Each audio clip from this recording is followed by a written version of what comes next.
હું રાજેશ કુમાર દામા એડવોકેટ અત્યારે એક સામાજિક કાર્યકર્તા તરીકે અમારી એક બેઠક થયેલી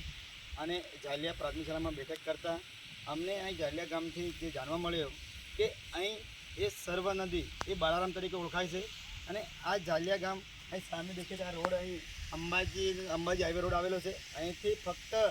1 જ કિલોમીટરની અંદર આ પુલ આવેલો છે, નદી આવેલી છે અને આ નદીની અંદર સરકાર ગામ લોકોની માગણીને અવારનવાર માગણી કરતાં સરકારશ્રીએ અહીં પુલ મંજૂર કરેલો હતો અને 25ની અંદર અહીં પાયાનું ખોદકામ થયેલું હતું અને પાયાનું ખોદકામ કર્યા પછી કયા કારણસર રોડ અટક્યો છે એની પણ આ ગામ લોકોએ ગ્રામ પંચાયતની અંદર ગ્રામસભામાં રજૂઆત કરેલી, છતાં બી આ રોડનું આ પુલનું કામ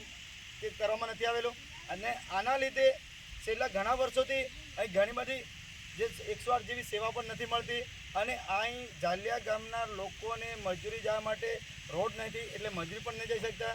અને ઇમરજન્સી દવાખાનાની બીમારી હોય તો એ જોડી લઈને જવું પડે છે. આ જોડી લઈને તો ઠીક છે,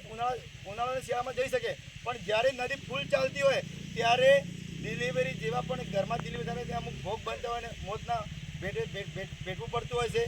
તો આવી પરિસ્થિતિમાં ખરેખર મોટી સમસ્યા છે. આવા પરિસ્થિતિની અંદર આ રોડનું કામ ન થાય તો ઘણું મોટું નુકસાન ગામ લોકોને થઈ રહ્યું છે. અવારનવાર માગણી કરવા છતાં સરકાર જો ધ્યાન ન લેતી હોય તો અમને એવું લાગે છે કે આ ઝાલિયા ગામ ભારતની અંદર ભારત નકશામાં નથી અને અમારી સાથે જાણે અમે જો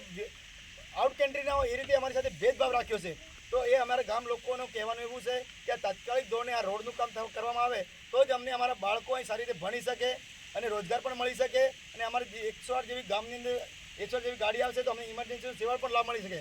આજે સરકારની કરોડો લાખોની યોજના ચાલી રહી છે, હજારો યોજના, પણ આ યોજના અમને રોડના લીધે મળતી નથી. પહેલાં તો અમારે રોડનું કામ તાત્કાલિક ધોરણે પૂરું કરવામાં આવે અને એ પણ ઉનાળામાં આ પૂરું કરવામાં તો જ અમને આ સેવાનો લાભ મળશે. તો એવી અમારી સરકારની એક કાર્યકર્તાની રજૂઆત છે, જો અમૃત મહોત્સવ ઉજવો ના નથી, વિકાસ કરવો ના નથી, પણ અમારા જે ભૌતિક સુવિધાનો વંચિત રાખી અને સરકારનો વિકાસ કરવો એ યોગ્ય નથી. અને જે અમારે ગામ લોકોને કહેવાનું છે ભાઈ અમારે પુલ મંજૂર થયેલો એ પુલ ક્યાં ગયો, એ તાત્કાલિક ધોરણે એની તપાસ લાગતી વખતે તંત્ર દ્વારા તપાસ કરી અને તાત્કાલિક એનું રોડનું કામ કરવામાં આવે અને રોડનું કામ ચાલુ થશે તો જ અમારી સ્કૂલનું ભવિષ્ય બનશે. અને ચોમાસા દરમિયાન જો આ નદી ચાલતી હોય શિક્ષકો સ્કૂલમાં આવી શકતા નથી, જેને અમારા બાળકોનું ભવિષ્ય પણ નહીં, બાળકોને ભણતર નહીં મળતું, એનું દિવસે દિવસે શિક્ષણ સ્તર નીચે ઉતરતું જાય છે. તો અમારે આ રોડનું કામ તાત્કાલિક ધોરણે કરવામાં આવી અમારા તંત્ર જોડેની મુખ્ય રજૂઆત છે અને ભલામણ છે. અને ગામ લોકો એવું બી કહેશે જો અમારે રોડ નહીં તો વોટ નહીં, રોડ નહીં તો વોટ નહીં, એવી એમની રજૂઆત છે. તો હવે સરકારે જો ખરેખર એમને મતનો ઉપયોગ કર્યો છે તો એને પાયાની માગણી પૂરી કરવામાં આવે એવી અમારી રજૂઆત છે.